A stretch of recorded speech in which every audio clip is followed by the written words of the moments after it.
I was working for the Georgia Department of Corrections in 1982 as a correctional officer. I worked a constant 7-day shift rotation, and this week was on the 12 a.m. to 8 a.m. shift. It was in December on a cold, brisk morning that I punched my time card and headed for home. I was looking forward to this morning as I had planned a hunting trip on the 98-acre farm bordering the Chattahoochee River my family and I lived on. I arrived home and gathered my gear, trying to get as early a start as I could. My wife had already left for work, as most people do who have normal working hours. I usually called her when I was going hunting, but being in a hurry on this particular morning, I didn't. I had about a 2-mile hike to my tree stand and arrived there around 10:15. My stand was about 20 feet high on the front side, facing a thick patch of pines. The back side faced the river below and dropped off to huge boulders in the river below. I tied off my rifle to be pulled up after my climb to the top and began my upward ascent. I reached the top and positioned myself to pull my rifle up. Then, without warning, I heard a snap. I would later return to this site many times to reflect on my life. On one visit with a friend, I measured the distance from the top of the stand down to the boulder I landed on, 80 feet. As I began my fall to the river below, I could see the river coming up fast. I knew this was the end for me, and though it was just seconds before impact, it was as though I was in slow motion. So many thoughts raced through my mind. My wife, my daughter, my family, and no one knows where I am. Would I ever be found? Then darkness. How long this darkness lasted, I don't know. Then something wonderful happened. I felt myself leaving my body. I was floating a few feet in the air above the river. I looked on my body with mixed feelings. I was bleeding from my mouth, nose, and ears, and saw a trickle of blood underneath me on the boulder. As I was reflecting on the state of my body, I felt a pulling and began to rise very fast. I was traveling at a high rate of speed upwards through the atmosphere. As I left the atmosphere, I looked back and could see the earth. Such a beautiful sight. It was so brilliantly lit. As I looked ahead, I could see the planets. I thought to myself, this couldn't be. Where is Jesus? I was never told anything like this could or would happen when I died. Faster and faster, the speed was increasing. I saw other star systems and galaxies as I raced onward. I entered what seemed to be a hole of some sort. It was long and dark. However, around me I saw streaks of light made up of every color in the spectrum. I saw a faint light growing brighter and brighter in the distance up ahead. As I entered the light, I felt it all through my being. I was not afraid anymore. Then, all of a sudden, I was standing before a massive set of steps. They led up to what seemed to be a bridge or walk of some kind. In the distance, I saw a sight so magnificent and astounding. A city made up of what seemed to be glass or crystal. The lights were of many colors that radiated from it. Never have I ever seen such a sight. I began walking toward the city in a daze of unbelief. So many questions raced through my mind. I had to know where I was. What was happening to me? I reached the front of the city and saw a double door that looked to be about 30 feet or so in height and width. It shined as if it was polished. As I stood there wondering, the doors began to open. I took a step back and looked inside. I could see what appeared to be people walking about on the inside, much like they do in a mall here on Earth. These people, though, were dressed very different. For one thing, they all seemed to be dressed in some sort of robes with hoods. I entered through the doors in amazement at what I was seeing. The inside was massive. It seemed to be square in shape with a balcony all around that led down to different levels. I walked up and looked downward over the balcony. It seemed to go on forever. As I looked up, I saw many passing by me, yet no one seemed to notice me.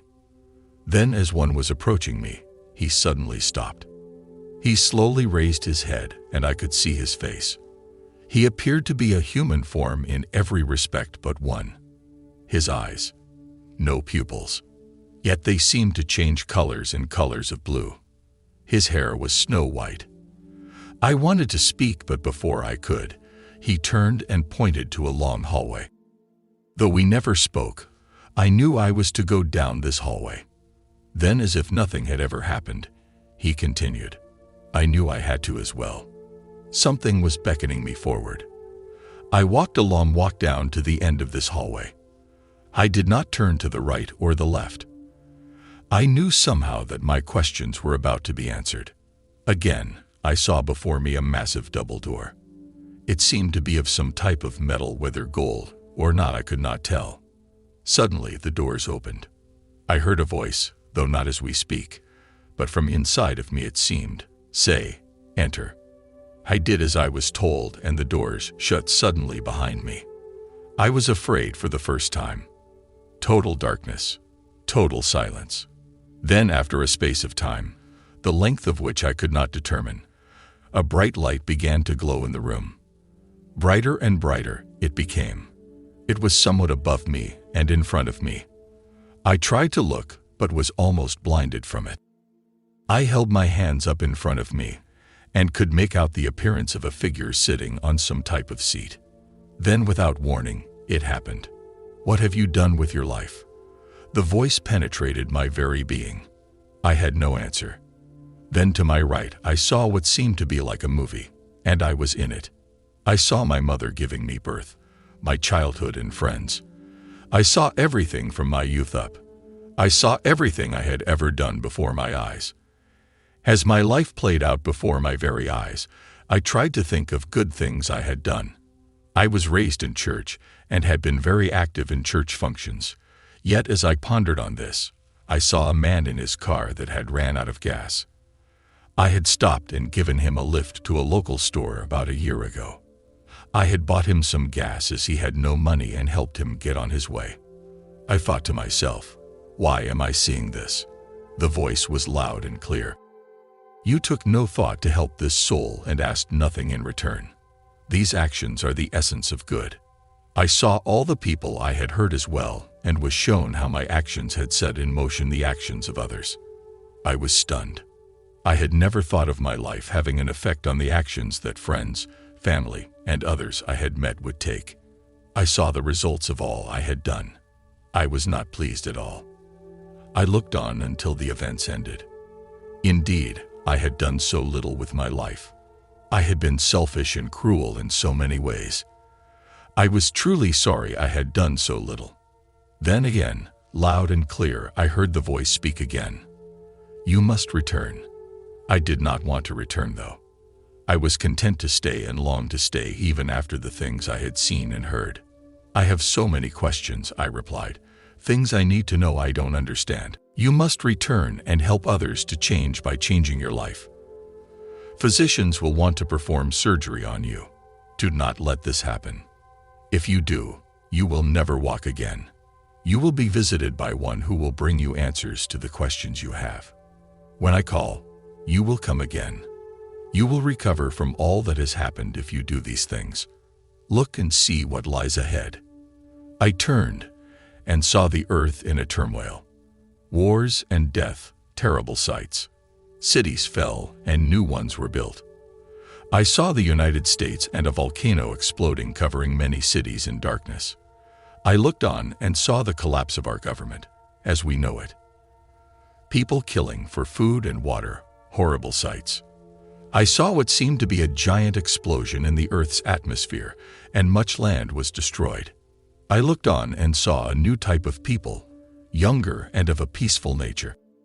The cities were few that were left, but these people seemed to be content. It is time for you to go, I heard again.